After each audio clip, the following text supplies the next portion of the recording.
episode number 162 with Hugo Ramos.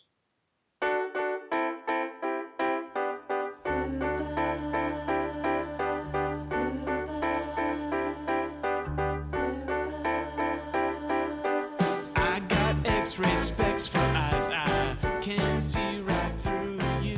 Welcome to the Heads Up Poker Podcast. This is Steve Barton, and thank you for tuning in.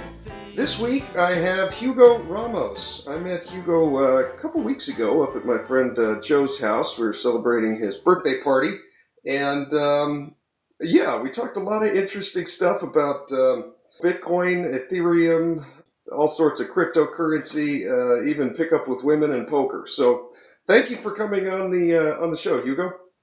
Thank you for having me. Yeah. I think all those things go hand in hand, right? Yes. I knew you and I were going to get along when I'd only met you about 30 seconds. We were getting ready to leave the house. The girls had already left. They'd taken an Uber to go to the club, and it was just a bunch of guys sitting around the house trying to get out. We decided we were going to walk. And, when you got 8 dudes trying to get out of a house at the same time, it's like trying to get cats in the bag, And one guy everyone's getting ready to leave. One guy's got to take a leak. Someone else forgot his wallet, and you're just giving everyone shit.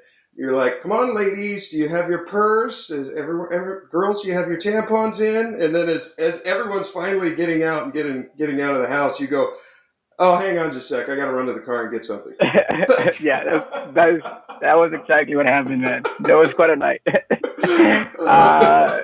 But no one gave me shit about that, so they didn't. I get a pass. I think the jokes before it were so funny that it just made it even that much better. Yeah, I get a pass. I liked it. That was good, man. Man. Yep. How you been ever since, man? What you been up to? Well, let's see. What have I been up to? I'm getting ready to go up to Reno, actually. My brother is having a bachelor party, and I'm the best man. And so I'm planning a bachelor party up to Reno. He's really into sports betting. And so he really likes and sports betting to him, I guess, is like poker and Bitcoin to me, And so we're going up there for March Madness. And there'll be plenty of sports betting, I'm sure, to take care of us for that weekend. But I'm getting ready for that. It'll be fun. It'll be a good week for that. Nice, man. Sounds like fun. Nothing like Reno. Yes. Yes. So go ahead and tell us a little bit about yourself. You're 32, right? I'm 31. 31 years old.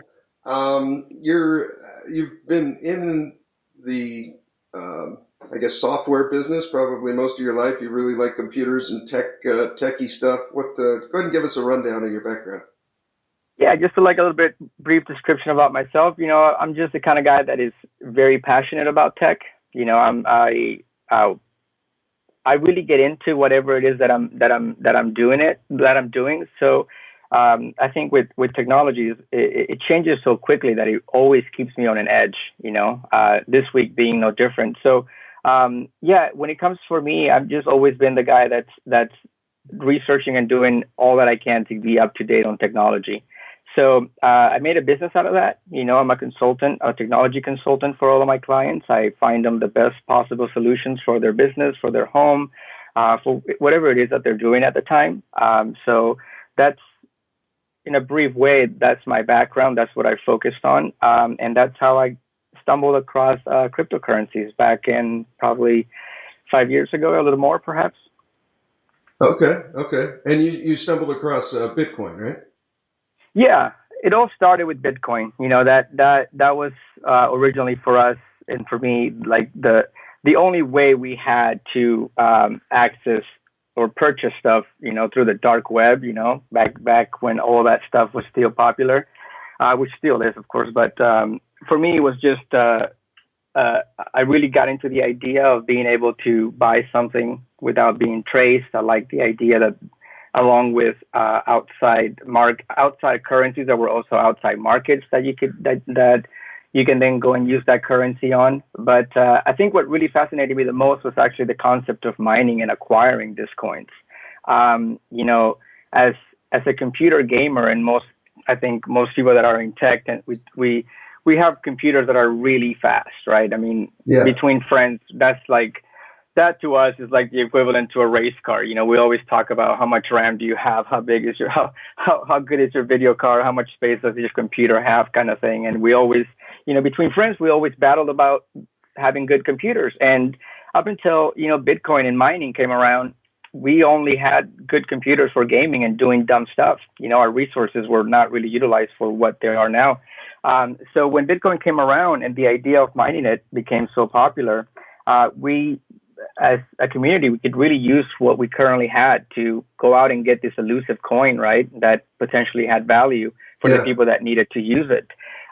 So that, to me, was the most interesting part. So as someone that saw, I guess, that path that Bitcoin took, I'm really thrown off and really kind of trying myself to adjust to the changes within this last, I would say 6 months. I think since November, it's when everything just kind of skyrocketed. And I've been sitting back trying to understand it, trying to say, okay, for me, this is my point of view. I'm a geeky person. I had a really good video card, and I know that my computer can maybe find this many coins, which is not really doable as much now, but or it could do this, it could do that. So to then meet people like yourself who are into cryptocurrency and are investing in stuff that I don't even know about, it really sparked this thing within me to try and understand what it is that people are investing in and what other people see on that network that I don't. Okay, interesting. Yeah, I want to get into that. First, I want to backtrack just a little bit. You mentioned the dark web. What is that? I've heard the term the dark web. It's kind of like an internet behind the internet or something. Could you explain that? What is it? Yeah, the simplest way to put it is it's an inaccessible part of the internet that you can only access after you go through so many steps to get to it. And they do that to ensure privacy, right? You have to go through a specific browser. In this case, is a Tor browser, which is a separate, that creates a separate connection to all of these websites. And you can only access the sites if you have the website address. And once you get that address, then you can go to that page. So it's just another part of the internet that is in a way encrypted and hidden from the rest of the world. Okay, what percentage of, let's say, the internet as a whole, there's the regular internet that we know and then the dark web, what percentage of the total, I don't know, capacity or volume or whatever would you say is the dark web? Is it like 2% or is it like 10 or? No, I think I would like to pull that statistic and probably give more concrete answers, but it's a very small part of it. Okay. You're not going to access a website like Facebook through the dark web. It is only for maybe that 1% or 2% of people that either want to acquire something, want to sell something, or perhaps want to communicate with people very hiddenly. So there's like it's almost like there's a version of eBay. There's probably like, there's a few email providers like Gmail. So everything, you can't really tie in the rest of the world or the regular internet to the dark web. Everything, once you're in the dark web, you kind of start off a new identity. You have your own email address there with a different email provider. You don't really utilize your Gmail account or anything. It's so separate that I don't think it's a big percentage of everyday traffic. Huh. Okay. Interesting. I would have absolutely no idea how to access it. So yeah. No, it is a scary place to go, man. I think going by its name, you go in there and you see some crazy stuff. So yeah, it's probably good that most people don't go in there. Yeah, probably. Now, what's the Silk Road? Is that the same thing as the dark web, or is that something else? Or yeah, so Silk Road essentially it was a clone of what we know as Amazon to us. It was just a version of that on the dark web.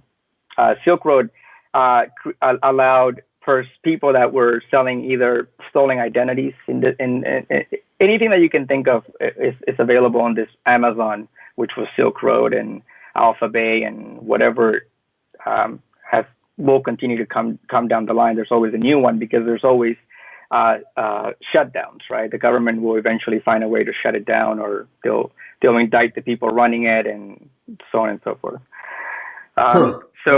So that's what Silk Road really is. It's just like a clone of Amazon, but for whatever you can think of that's illegal in most cases. Okay. Now, and I'm assuming you purchased this stuff using Bitcoin.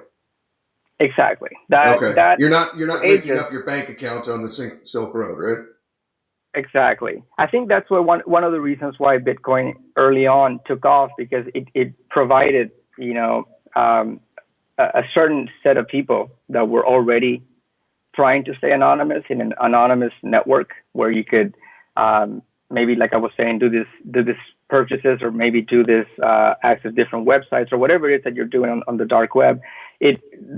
When Bitcoin came into play, it's when it got when it also brought in that kind of anonymity to currency, which wasn't there before. So it really completed the whole loop where you had a hidden network of hidden sellers and buyers, and also a hidden currency. So it just made it all kind of take off from there. It was completely anonymous. Yeah. Correct. Yeah. Okay. Interesting. Now, you said you started this 5 or 6 years ago or so. So you got into Bitcoin in like 2011, 2012, something like that? Yeah, just about. I got into it when it was fairly cheap, didn't even pay attention to it. Then I bought back again at its first high. I don't know why I bought at a high. I think I just needed coins for something at that point. I bought at a $900 peak, and I thought that was extremely high. And then that took a dump and then went back up to like 1,500. And then at that point I was, static, but now you're doing backflips thinking like it can't go possibly higher than this, right? Exactly. So that's kind of why my mission has been this last few weeks has been trying to understand exactly what's been happening. What happened this last 6 months that caused it to blow up the way that it did. Yeah, and one thing you mentioned with Bitcoin that really kind of stuck out to me when we were talking a couple weeks ago was you said that you believe it's overvalued. You believe that it's just inflated right now because it's on the news and people that don't even understand it are buying Bitcoin. But the reality is there's just a very small percentage of people that actually own Bitcoin that are using it. Yeah. So, okay. A couple of things about last week's episode. I thought it was great, but I got to make a few corrections. One, I didn't get my computer from Radio Shack. I think the fact that you said that might make people think that I'm not that credible of a person, because getting a computer from Radio Shack would not be that cool anymore. You listened to last week's. Okay, so you've heard what I've preempted everyone with here. You said I have a buddy coming over to talk about this, and he got his computer from Radio Shack, and at that point I just said, wow, yeah, people are going to be laughing at me more than taking me seriously at this. I got to clear my name. Man. I'm like a woman right now that's trying to diagnose a problem with a car engine. Okay, yeah. Oh, shit, man. So I was just shaking my head to that, but, I want to make it clear to everyone I didn't get my computer from Radio Shack. Okay. I don't even know if they're still in existence. I don't know. Now that you mention it, I think they've gone out of business. So yes, that's a terrible example. Yeah, for sure, man. Yeah, I would have taken, like Circuit City or something like that. That would have been more credible. Yeah, or Fry's would have been a little bit more credible. Yeah, for sure. But okay, sorry, I lost track. What was the last thing? What were we talking about? Let's see. You believe Bitcoin's overvalued because very few people that actually own the coin are physically using it. Yeah, and it is not so much like long-term it's an interesting point to that. So I think the spike that we saw was an overvaluation. I think Bitcoin could be worth what it was at one point. It just wasn't right then and there, and it shouldn't have gone up so high in this last in the December peak. Like that was insane. That went from like 8,000, 7,000 to 18,000. And I was just watching that happen, day after day. Ceilings were being broken, and that really threw me off. I think that was a really crazy overvaluation of it. And I feel bad for the people that bought in to invest at such a high point if they were thinking about getting short-term results. Because if you want for Bitcoin to get back up to that high, I think it's going to take a little more time than people really imagine. But what was really happening, though, is that so many people wanted to get into it that the network really got a huge backlog. You know, you got to keep in mind one of the critical points about Bitcoin is that there is no central management for it. So there is no institution behind it. It's the people that are using it, the people that are running this mining machines that keep the network afloat. And this network, in a sense, was not prepared for so many people trying to buy Bitcoin and so many people that were stuck, that had a ton of Bitcoin, myself included, trying to find ways to dump it just so that you can cash in on it. So it just created this huge backlog of transactions. And the way that works is, you know, it uses its algorithm and calculations to base off the fees. Oops, sorry. To have a fee of that transaction itself. So when that was really backlogged, those transaction fees went off the radar. I mean, like, you could, if you wanted to jump in for $100, you were probably paying $30 on a fee just to buy Bitcoin, and that wasn't the purpose of it. So yeah. That's what I meant about that high valuation. I think Bitcoin could be worth a lot if you really follow the projects, if you stick with it, if as these projects come to fruition, and as you start to understand what these projects are using to be successful, then you know that they won't run without Bitcoin, and Bitcoin needs that value in order to pay the network that is doing all these validations. Then at that point it'll be more balanced for everybody. Okay. Now, what's your thoughts on? Are you familiar with Bitcoin Cash? Yeah, so that was one of the forks, right? It was actually from the technical part I've read about it. I haven't gotten into it or actually using it myself. And from what I understand and from what I've researched and seen is that some of the people that originally created Bitcoin or worked on the project very early on kind of forked off and did their own, which was Bitcoin Cash, which works which kind of makes it so that the network itself can handle more transactions, and they just kind of spawned off of Bitcoin. Yeah, with Bitcoin, at least the research I've done shows that Bitcoin can do 7 transactions per second. Like you said, during December, that was just far, far too slow. It was backlogged. I mean, people were trying to sell Bitcoin. It would take over a day.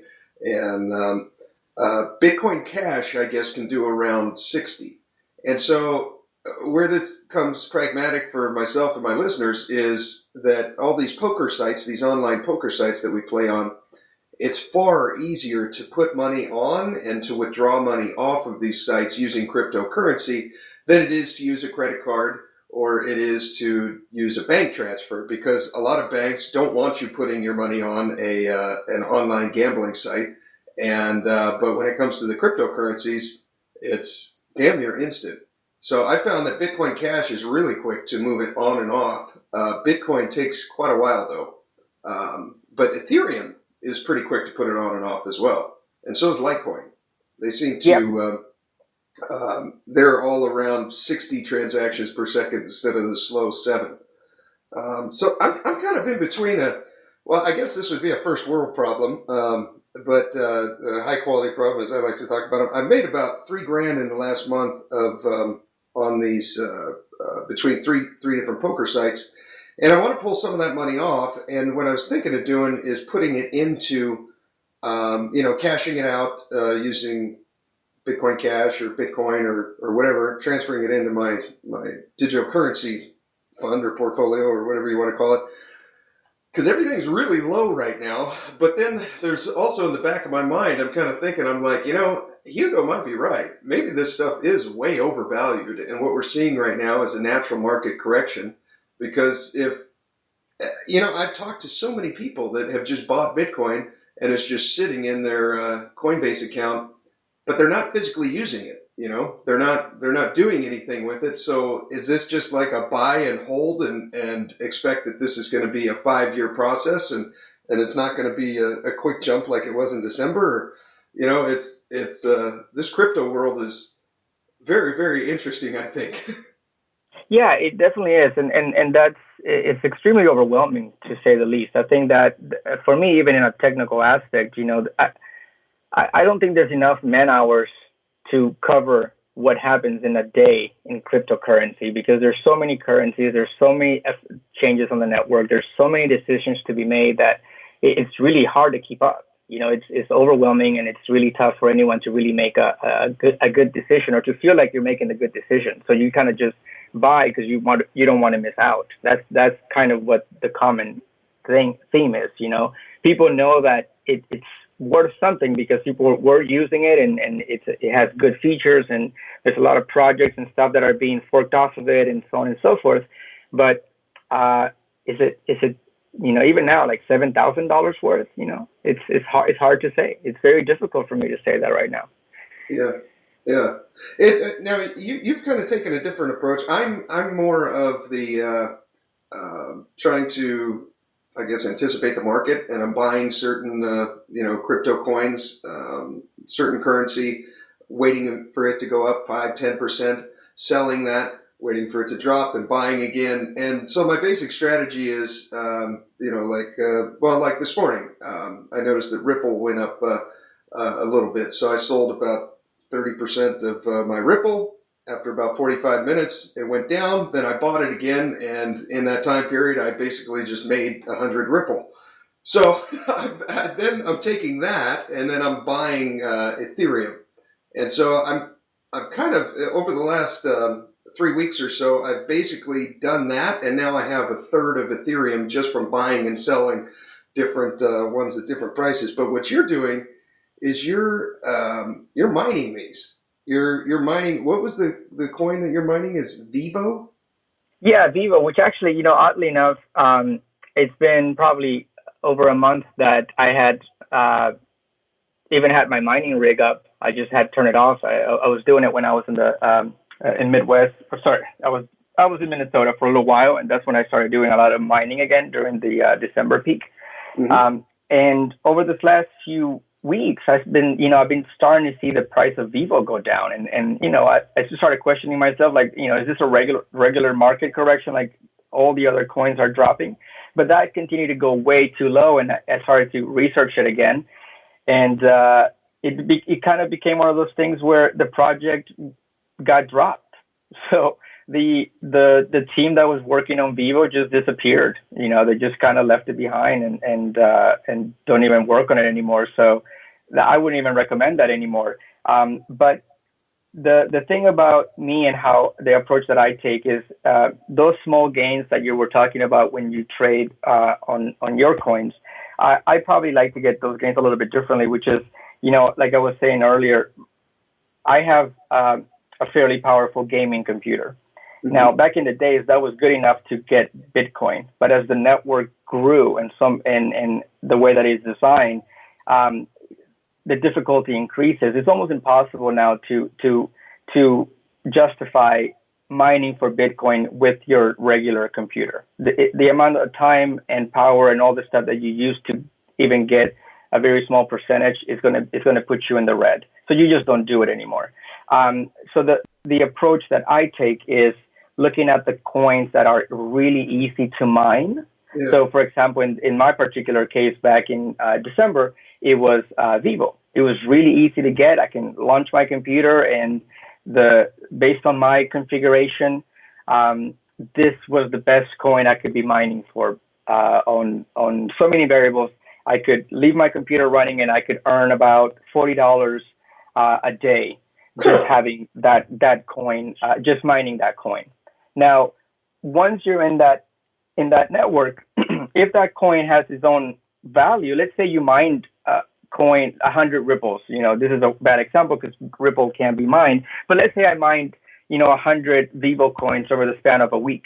If overall people start to use Vivo a lot as a regular coin and the value of Vivo goes up, I might have mined it when it was, I might have mined it when the difficulty was easier, and I would have mined it when the price was lower.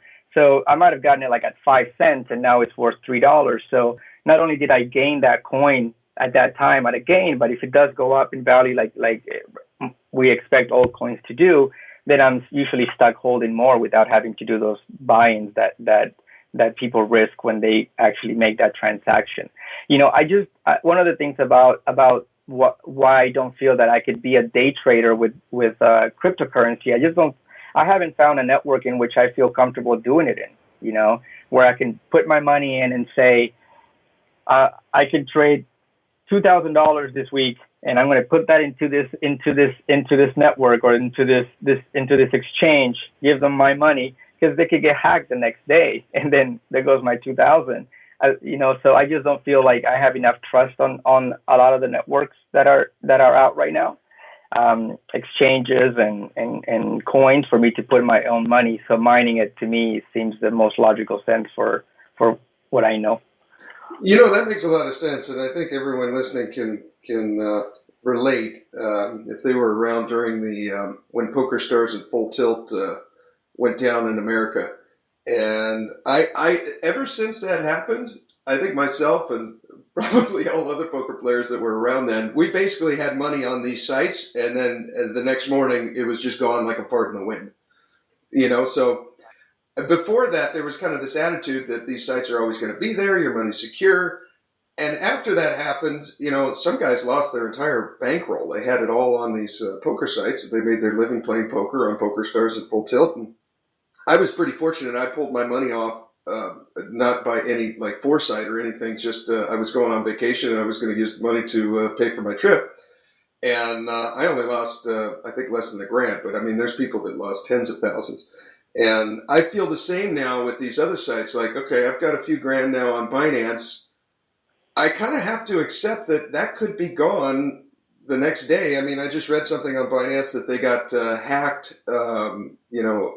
Some people, they opened up a false site that instead of Binance.com, it was like Binance without one of the A's or something. So everyone entered in their information. They stole a bunch of passwords, and then they ran it all in about 2 minutes before Binance caught it.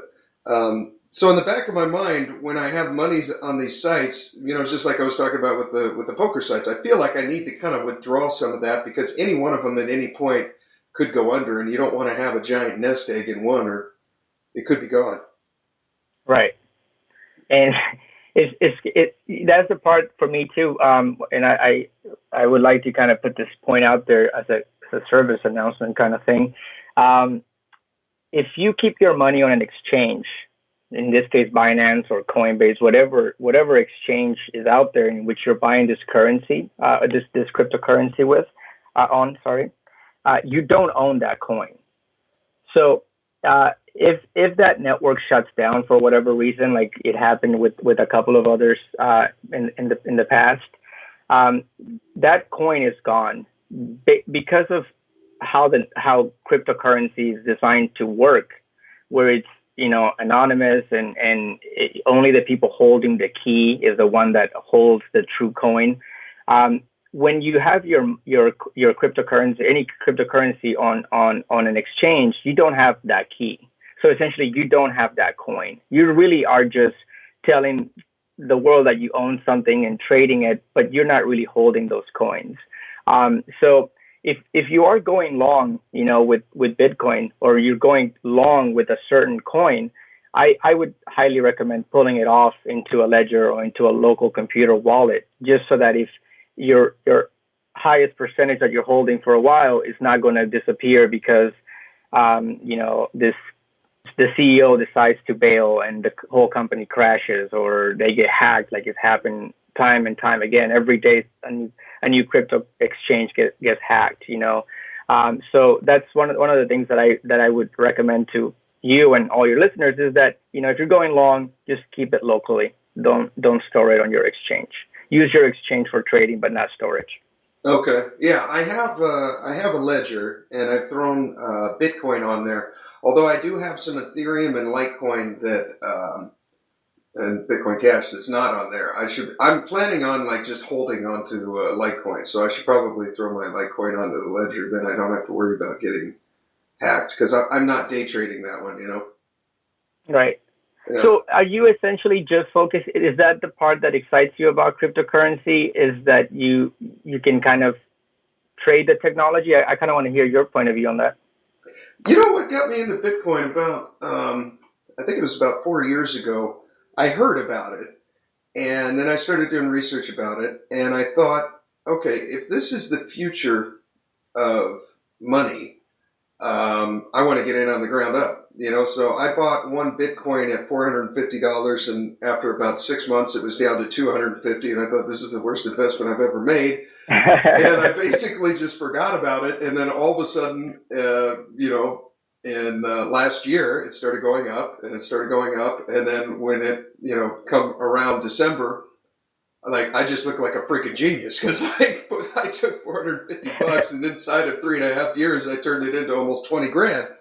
Yeah, so I pulled some off when it got to it went up to 20, 18, 20 grand, and then it went down to about 12 or so. And I pulled half of it off, and then I started diversifying it into these other cryptocurrencies. And I guess that's the excitement for me, is that it's so volatile.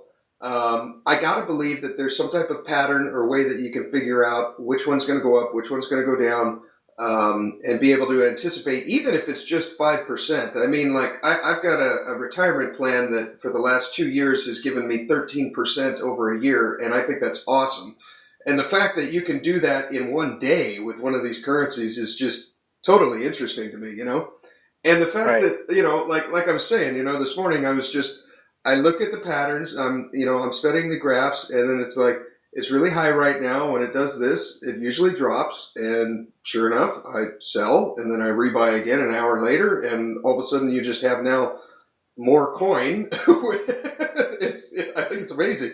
So I am a little concerned about what you're saying about the overvalue, though. My tax guy said the same thing, my CPA. And he said he had some, he does hundreds of people's taxes every year. And he said he's having little old ladies come in and people that have absolutely no idea about cryptocurrency asking about it and how can they buy it. And he said over the course of his career, he's been doing this for 30-something years, whenever people who have no concept about something are asking to buy it, that's usually when it crashes. And he's like, I would recommend you stay out of it and don't do it. And my perception is, I'm completely free rolling right now. I've withdrawn thousands of dollars from this, and I've got over 10 grand on the table. If the entire system took a shit, I still made money, and it was fun while I was doing it, And if not, you could be a millionaire out of this, Well, we've seen it, the whole internet goes crazy about this Lambo, guys, which is, when people were storing all these coins. I think you're not the only one, including myself and most people I know that had Bitcoin. I felt dumb owning it for a while. It's like, whatever, I probably have some somewhere. And then this last year, when it kept going up, it was definitely like, see, I told you guys. I told you I was onto something. But even though the whole time I'm like, how is this shit even around, man? What the fuck? So it was definitely for me that it was the same thing. But that, that really sparked something within me too. Having this conversation with you is what kind of triggered this new project I'm on, which just to kind of segue into that a little bit too, is that I want to make that transition that you're on. I want to switch into understanding those patterns. I really want to start from the bottom and understand what's different, what came from this last spike, in November and December. Like, now that he got so much popularity, now that all these projects have so much money, what's going to come of it? Where can I make some good decisions with actual money that I could invest in versus just buying a coin because, I want to do this or I want to do that or deposit into a poker site. Like, if I really want to make that transition into investing it and simplifying it for people. So what I've decided to do is I want to take on this journey with my cousin, and I want to do it in a blog, in a podcast form, where we're going to start from the bottom. We're going to take some money. We're going to study everything we can, share it with the community, have a podcast about it. And then as we go in the first few weeks and we understand all these nuances of it, then we're going to start trying to invest some money on some projects, and then understanding what comes from it, like how easy it is to pull your money out. So that's going to be a journey that I'm going to be taking. And it all started from our conversation, as a matter of fact. Oh, awesome. I was really stoked, but at the same time, I felt, I see it as mining. You were very stoked about that because like you had never heard that, and I was interested because I had never heard of what you were doing. So we were both in the crypto world in a sense for a while, but with two different views of it. And it really sparked something within me to really know more about your side. And that's the new journey I'm taking. That's why I'm making this new blog and this new podcast to try and follow that journey and see what I can find out. I think it's going to be fun, but we'll see. Yeah, that's cool. We'll put links in the show notes to your website, and you guys can go there. It's imcoincrazy.com. So IMCOIN crazy.com. And you can email Hugo at imcoincrazy.com. So I'm excited about that. That's going to be neat. Now, what kind of predictions do you see here? What coins are kind of capturing your interest as of late? I knew you were going to ask me that. I had a feeling I was going to be put on the spot. Okay, let me see. I do have a list of what I'm going to start off with. Okay. And for anyone listening, you have to understand you're taking advice from a guy that bought his computer from Radio Shack. So take it as you want. Everyone always says that before I ask them about the next big currency. They're like, I'm not a financial advisor. I'm throwing out. Disclaimer, I get my shit from Radio Shack. Don't take it seriously. I was super drunk when I met you. But yeah, let me pull it up. I do have a couple of things that have really piqued my interest. And what these are really is there's a project going around where Mercedes and I think other car manufacturers have invested in that. The thought of it is they want to utilize if I'm not mistaken, the Ethereum network to validate communication of your phone to your vehicle. So if you want to unlock your car over the internet, you essentially will be using the Ethereum network to validate that transaction or that request, right? So little projects like that is what I've been following.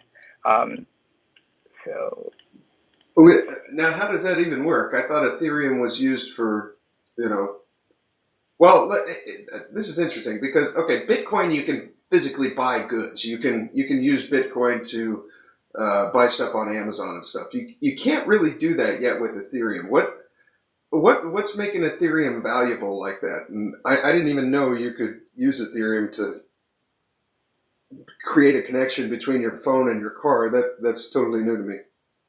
Yeah, so it's the same thing, right? I mean, it's the idea of right now these ledgers are used to validate that coin, right? Did that coin go from point A to point B? Did it go between you and I? Okay. And if it didn't, that's what that network is used for now. The big picture stuff, and this is even with Bitcoin, is that other stuff can run on that, right? The type of encryption where, like, did you receive that message, or did this task get completed? Is this person authorized to access this? It's not validation of just the coins that we're using and purchasing on. I think big picture, and this is where it gets really complicated, and this is where that journey where even, like I said, for me, there's been so many forks, there's been so many other currencies that have come up, and even so many projects running within those each currency, that this is where it gets really overwhelming. Yeah. How do you know which one to pick? Yeah, exactly. And for what reasons, right? There are some great projects that might be running on the Bitcoin network and some amazing projects running on Ethereum. So that's why I think, the long-term Bitcoin will have that value once this stuff starts to push through. Once you maybe have Mercedes doing transactions, the idea, and I'll get more into detail, people can follow me on through the site. This is what I'm going to dissect, is this project, right? Is that I'm going to invest into Ethereum this week because this project is really kicking up, or it's about to really take place. And I believe that this is the direction to go. But I don't have all those answers. That's why I'm going crazy. And that's why I made the blog, I'm going crazy. It's just too much, man. It's too much. And I feel like it's going to be an interesting journey, but there's so much information out there that I really want to make the right choice. Yeah. Okay. What's your list? Let's go down a few. All right. Okay. So from what I've been reading, the first few that I am going to start really understanding is one called GNT, GNT. Huh. Okay. uh, BAT, B as in boy, Mm-hmm. and OMG. Now, Easy go. these are the ones that everyone keeps talking about. And Okay. over this coming week, I'm really going to dissect those. I'm going to really get into the greedy techie stuff, like read the white papers of the projects and try and understand what the team is doing and how they got, like their history, and really get the real reason as to why people are talking about this. Okay. Okay. Now, I've never heard of the GNT, Golf November Tango. What's that one about? No idea. Okay. BAT and OMG, you haven't delved into them, but those are the ones that everyone's buzzing about. Yep, it stands for Global Network Token, and those are the ones that I keep seeing, and maybe we'll have a follow up in a month or so, and I'll be able to give you better answers to that. I like that. Yeah. And what about the BAT? Have you what's that one stand for? Do you know? Nope. Okay. Oh, Remember, I got my computer from Radio Shack, so I don't know where. That's right. It doesn't connect to the internet. It's not a pro at all. The OMG Omizigo, I bought some of those. I had a guy on the show twice actually, kind of like yourself, that is really into the crypto world. That's kind of what he does for a living. And he told us about Omizigo, the OMG. It's based out of China, and his logic was, and I kind of like it, is he said, it's really popular out there. China is 20% of the world's population. They're techie. I really think this could take off. So he mentioned that one. He also mentioned another Chinese one called Neo, Neo, and I bought some of those as well. But yeah, I'd be curious to see what you find when you research those ones.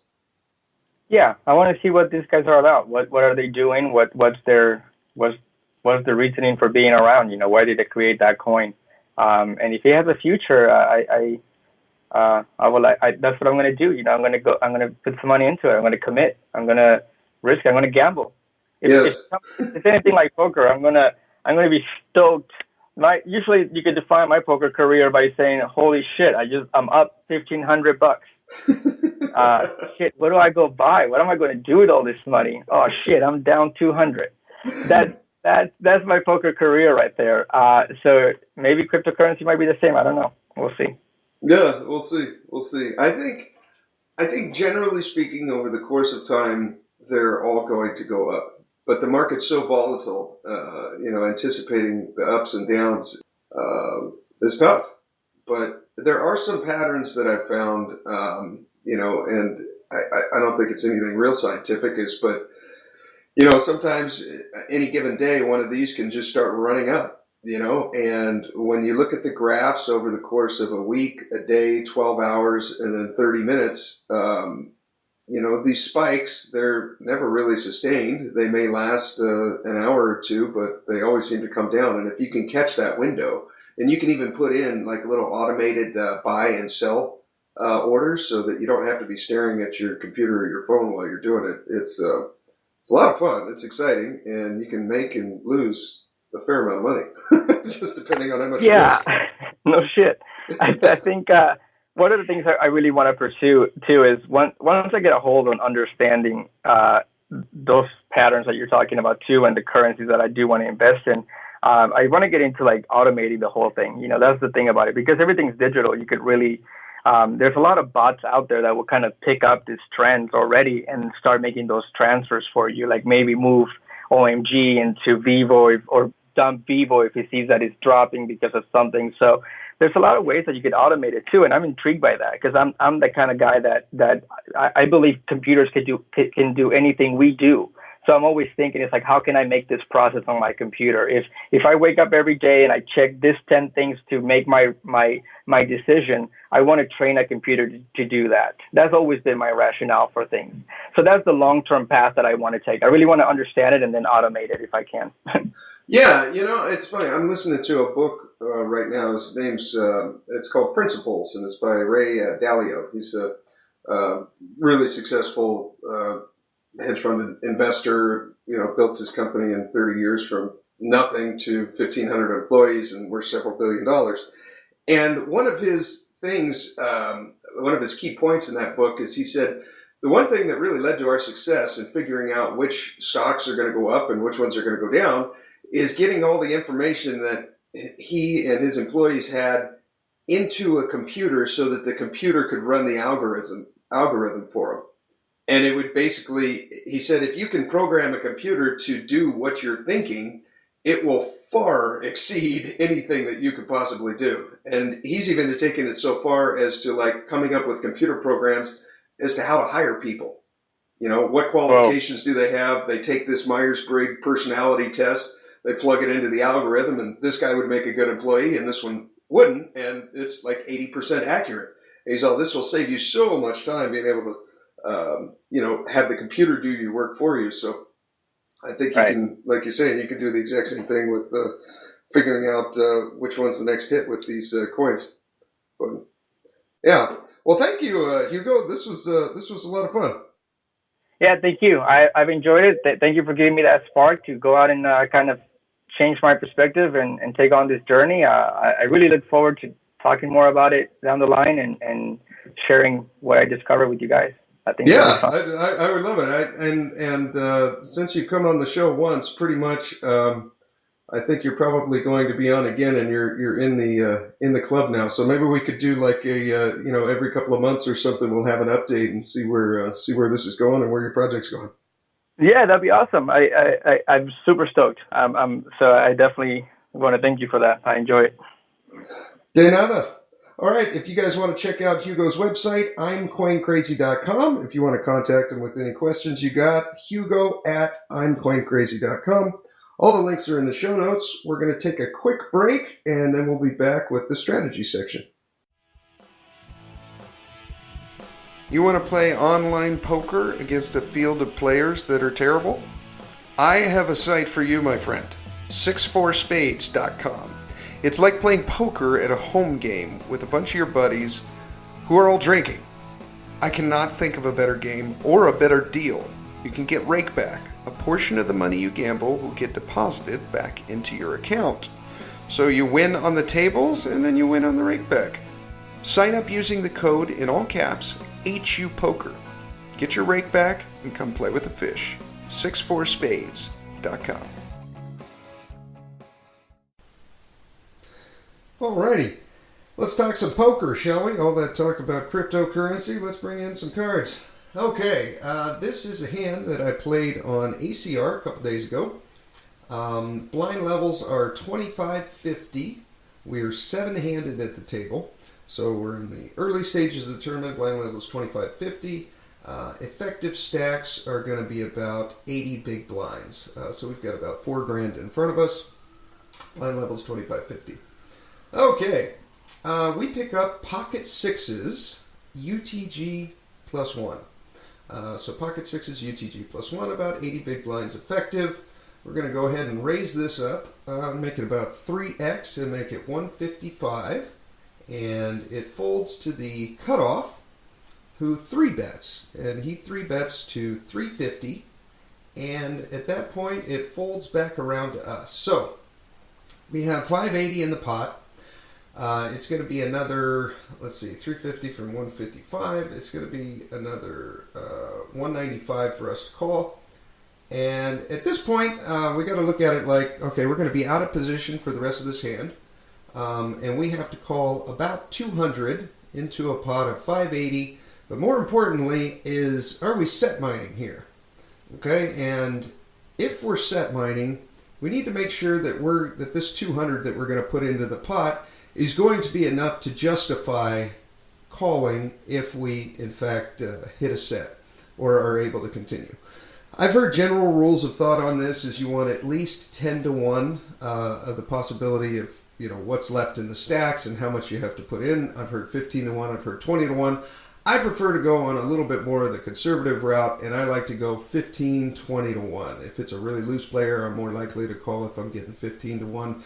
If it's more of a tight player, then I'm going to stretch it back to 20 to 1. But here what we're getting is we've got, it'll be 3,600 effective in the stacks if we call another 200. So you take 3,600, divide it by 200, you're getting about 18 to 1. So I like the odds here for calling for a set mine, and we could also win if we don't hit a set. So we flick in a call. Total pot is 775. Again, we've got pocket sixes. We've got the 6 of diamonds, 6 of clubs. We're out of position for this hand against a 3-better in the cutoff. The 3-better has his stats after 120 hands. He's a 25, 21, 10% 3-bet. Okay, so we can't go too much by the 3-bet percentage because it's only 120 hands, but the 25-21 gives us a pretty good idea. This guy is fairly active. And his stats, and this is the interesting part, his stats for continuing on the flop, for c-betting the flop, are 80%. Out of 10 times that he's had an opportunity to c-bet, he's taken 8 of them. So this guy likes to c-bet flops. His c-bet turn is unreliable. We only have one instance of that, and he's c-bet that one time on the turn. But as far as a flop c-bet percentage, I think this is pretty good. So with pocket sixes, we get a flop of king of spades, 5 of diamonds, 3 of spades. Okay, so not a bad flop for pocket sixes. You have one overcard, and you've got a 5 and a 3, which are lower than our pair of sixes. So for this, do we lead or do we check? I much prefer a check here, and possibly a check raise, depending on his sizing, because of his flop c-bet percentage. There's 8 out of 10 times he's taken a c-bet on the flop. I think he's going to c-bet here. I plugged in some ranges for villain here, and we've got in our range for him on the flop, his 3-bet range here, I've got pocket sevens plus, so sevens all the way through aces. I've got queen jack suited, king queen suited, king queen off, ace jack off plus, ace jack suited plus, and then I threw in some randoms here to allow for, semi-bluffing hands. I put ace 5 suited through ace deuce suited, and then I put jack 10 suited, 10-9 suited as well. He may be doing that not with 10-9 suited, but he might be doing it instead with 8-7 suited. Whatever, these little extra ones in here allow for some bluffing frequency. So I plug those in there, and we run those ranges, sixes versus that range, and we're not doing so hot. We're at 37% to his 63%. However, what I do like about this is when we check, and he's most likely going to put in a c-bet, which he does, into 775, he bets 300. I think that he's doing that there with almost his entire range. So the jack 10 suited, the pocket sevens, pocket eights, pocket nines, ace 5, ace 3, king jack suited. I think he's putting in a bet here with just about his entire range. This looks like kind of a weakish bet. It's a little bit less than half a pot. I think he's throwing it in there. So what I like for this one is I really like a check raise here. And the reason I like a check raise is because out of all those combos that we assigned him here that he's going to be c-betting, there's 130 combos. But how many is he actually continuing with if we check raise him? I think in this spot, his range is really narrow, and I got him down to 39 combinations of hands that he's going to continue with, which means that he's folding 70% of them that have a lot of equity against us. For example, Queen Jack suited, right, would have a lot of equity against us, and I don't think he's continuing the Queen Jack suited unless they're 2 spades, like there's 2 spades on the board. I think he's dumping the other 3 combinations of that. The Queen Jack of hearts, he's not going to call there. Queen Jack of clubs, he's not going to call there. Queen Jack of diamonds, he's not going to call there. Other hands, too, that could have us crushed that I believe he's folding is things like pocket sevens, pocket eights, pocket nines. In this spot, he might even fold queens if he doesn't have a spade. So I like a check raise here. We get him to fold out hands that have a lot of equity against us. And we get him to, when he does call or comes over the top, it's an easy fold. If he calls, then we're pretty much shut down. This is kind of a one and done in my opinion. We could catch a 4 on the turn, which would make us open-ended. We might be able to continue on that if he just calls. And we could always spike a set for a 6. But generally speaking, unless we hit one of those 6 cards, I think we're done with this hand. But I really like a check raise here. So, Hero check raises. We check raise to 3x his bet. He made it 300. We make it 9. He thinks for a little bit, and then he folds. So, just a little spot with pocket 6s there. You don't always have to hit a set to win. You could get a good run out on the board and have a good stat using your HUD, like this one that I did that he continues 80% of flops. All right, got one more hand here. This is a quick one, but it's a spot that I think a lot of people might miss. And, okay, so this spot, it's from the same tournament. We're getting close to the money here. We're out of 31 players left, we're 14. So we're right about in the middle of the stack, middle of the pack. And we just got moved to this table. So we just got moved to this table. The HUD has not even come up yet. You guys that use a HUD know that it takes one round. It takes everyone getting one hand before the stats even come up. So everyone is they just see a new player come to the table. And I like to raise in these spots quite a bit because the top 27 pay. We're on the bubble. And there's only 31 left. So I think we can get away with a lot here, especially since it's our first hand. So we're 7-handed right now, and we're in the hijack. And we have queen deuce suited. The stacks behind us are, we have 4 big blinds to our left. We have 49 big blinds on the button, 27 in the small blind, and 15 in the big blind. Now if we raise it up here, we make it 2x. We just do a min raise. If the 4 big blind stack shoves, we have to call. We have 22 big blinds. You just can't fold in that spot. It's only another 2 to call. We'd have to call him. Button, that would be an easy fold. Small blind, that would be an easy fold. And the big blind, especially being on the money bubble, with 15 bigs, this would be an easy fold. So we raise it up, and everyone complies, and they dump it. And I brought this hand up because this is a spot where I think normally most people would just dump queen deuce suited when you first get to a table on the money bubble without a second thought. But I really think that risking 2 big blinds here with the stack sizes we have behind us and the dynamic of just switching to a new table, being on the money bubble, could really be a positive one for you. And in this case, we risked 2 big blinds and we got about 2.2 big blinds without even putting up a fight. Hope you guys enjoyed that strategy section. Be sure to tune in next week. And if you want to submit a hand like we had last week from Bob, you can do so at headsuppoker.poker. Click on the submit a hand button. It'll take you straight there. If you want to support the podcast, go to headsuppoker.poker. Click on the support us tab. You can donate to the podcast. If you donate over $40, you'll get a Heads Up Poker podcast hat. You can use our Amazon link. A small portion of whatever you buy from Amazon will go kick back directly to the podcast. And every little bit helps. It won't cost you any more. Just bookmark us on there and use our link for Amazon anytime you buy anything on there.